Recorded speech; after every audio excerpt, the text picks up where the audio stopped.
So I thought, hey, I should play the DLC for Horizon Zero Dawn before Forbidden West comes out in a couple of days. And I'm really glad I did, because it gave me that refresher that I needed to jump right back into this universe. It just blew me away again as a game that's 5 years old. My goodness, Horizon Zero Dawn is just like one of those greatest of all time open world video game experiences. And I know you hear that a lot, right? You probably hear, oh, this is the best open world game, or this is better than other ones, but I really do feel that Horizon Zero Dawn rises above in ways that other open world games don't quite do it, and it's kind of in a subtle way. It actually reminds me of my experience with Dying Light 1 before I played Dying Light 2. It's not a game that jumps off the pages as, oh, it's obviously better. It just does all of those very similar things in better ways that keep you more engaged and hooked and kind of avoid the trappings of the open world experience that might turn you away. The number one way it does it for me is this premise. This is just a fascinating world bursting with lore and characters that are interesting to look at, interesting to hear, listen what they have to say, and it does the post-apocalyptic thing in a very unique way. As you guys know, I am an edgelord. I love a gritty, bleak sort of, dark future kind of game. That's Fallout, that's Dying Light, that's the kind of thing that I'm into. But Horizon takes that trope and almost flips it on its head and says, hey, this is a hopeful future. This is, the world is gone, it's ended, but, this is what we have for the future, and there's actually hope. And here's your protagonist, Aloy, who comes in and she is just like full of fire and full of hope, and she trusts people and she's on a mission, and it's really fun to play her and sort of see where her journey takes her. As far as open world protagonists goes, they almost fade into the background, I want to say, for the most part. They don't make an impact on you. They are kind of the vehicle for the player to enjoy the experience. By contrast, I think Aloy is very much at the center of the experience. So you step in her shoes and you want to see what's next with her story, and she sort of compels you. She propels you forward. And that is what I think is really special about Horizon. But then you've got the machines, and I really don't want to delve into spoilers, but sort of the mystery behind the machines, why they're here, why they are attacking people. The revelation that you get at the end of Zero Dawn is insane, and it sort of blows the doors open on the universe and the world and connects Aloy and her focus to her purpose. We figure out who she is and her origins and all of that, and it's amazing. And so to have that as the foundation and to build upon that for the sequel, I think is amazing. Like, that's what drew me into the first game, and so I am just insanely hyped to see where that goes in Forbidden West.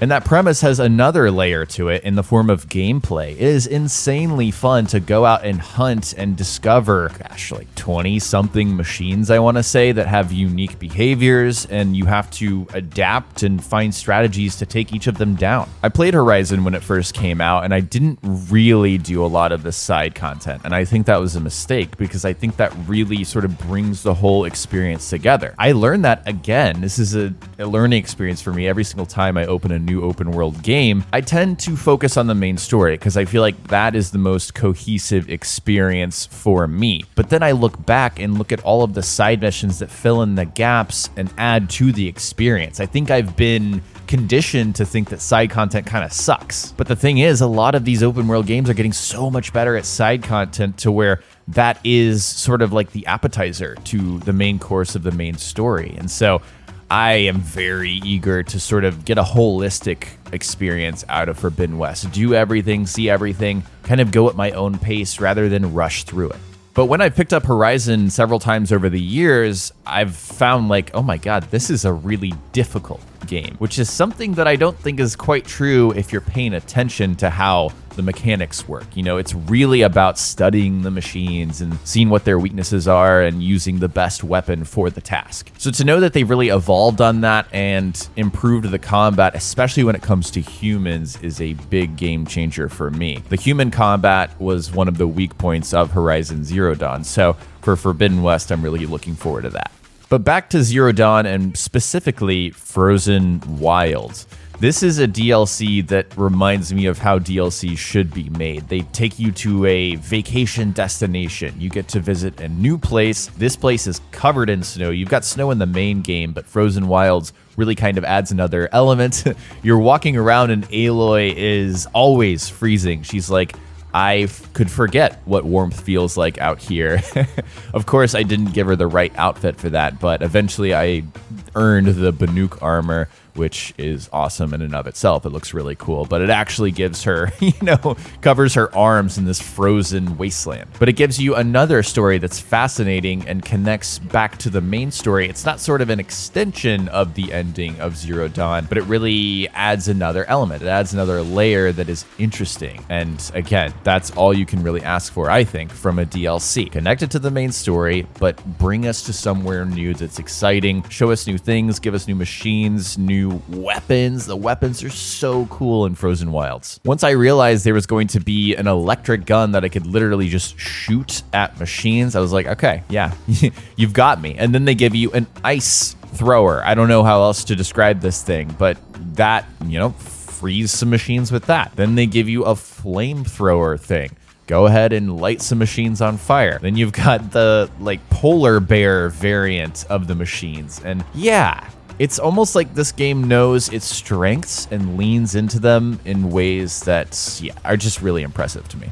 One more element that was really striking to me, and I think this is true about the main game too, is the faces. The faces for the main game, if you stick to the main quest, there's some amazing mocap and some really good performances. But man, the main characters in this DLC in Frozen Wilds, the motion capture performances are amazing. The voice acting is so good and the writing is incredible too. It's really a testament to a game development studio if they can churn out even more really good content from DLC. I think that's something we saw from Ghost of Tsushima, from Sucker Punch and Iki Island.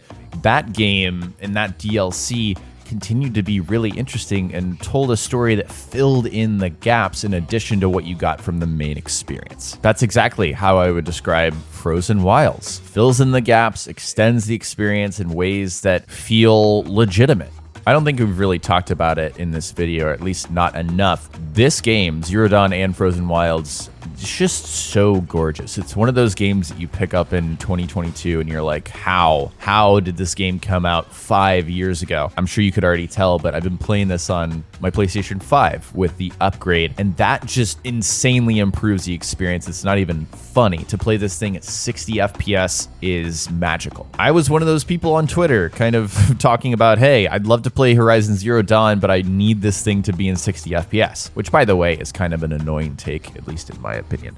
I do have, an insane PC that I use to make content and play video games on, but it's not as smooth for me as the PS5 experience. And so to boot this thing up and play on a PS5 is insane. And judging from the early reviews on Forbidden West, apparently it's just better. They've taken this really strong foundation and just pushed it further with the graphics. And my God, this might be one of the prettiest games. I mean, you've got The Last of Us, you've got Ghost of Tsushima, which is pretty in more of an aesthetic, artful way. Now you've got Horizon Forbidden West. Man, I'm so excited. I'm also interested to see how they fix some of the UI stuff and sort of the intuitiveness of crafting and switching weapons, because I do think that's one thing that Zero Dawn could do better. It's kind of a pain to dive into your inventory menu and kind of manage your modifications and mess with all of that. I think the weapon wheel and how you can craft ammo within the game without pausing is awesome. But in terms of managing stuff in your inventory, especially your resources, that just feels like a dump, You have all of these little things and it's just hard to sort through, and I don't know what to sell, I don't know what to keep. This is, of course, me nitpicking, looking for small things to complain about because the rest of the game is amazing. But yeah, that could definitely be better. And I'm positive that they have improved that. In fact, I think I've read some PlayStation blog articles from Guerrilla saying, yeah, we've actually looked at the UI and made those changes as needed. But yeah, man, it's just,